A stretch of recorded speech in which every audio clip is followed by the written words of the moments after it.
একজন স্ত্রী কখনো প্রিয় নারী হতে পারে না। আপনি যদি বেশিরভাগ মানুষকে জিজ্ঞেস করেন আপনার জীবনের প্রিয় নারী কে, স্বাভাবিকভাবেই অনেকে বলবেন মা, কেউ কেউ বলবেন বোন, কেউ কেউ বলবেন মেয়ে, আবার অনেকেই বলবেন নানি, কারণ নানি তাকে কোলে পিঠে করে মানুষ করেছেন।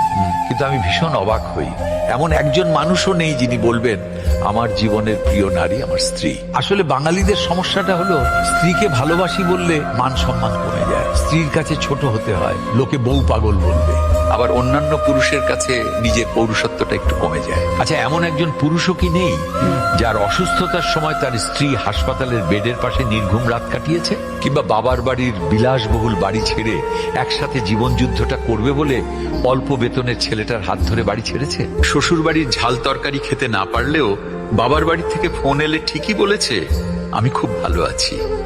নাকি মায়ের হাতের রান্না, নিজের প্রিয় বিছানা, কিংবা ছোট থেকে বড় হয়ে ওঠা যেই বাড়িতে, সেই বাড়ি ছেড়ে আসাটা এতটাই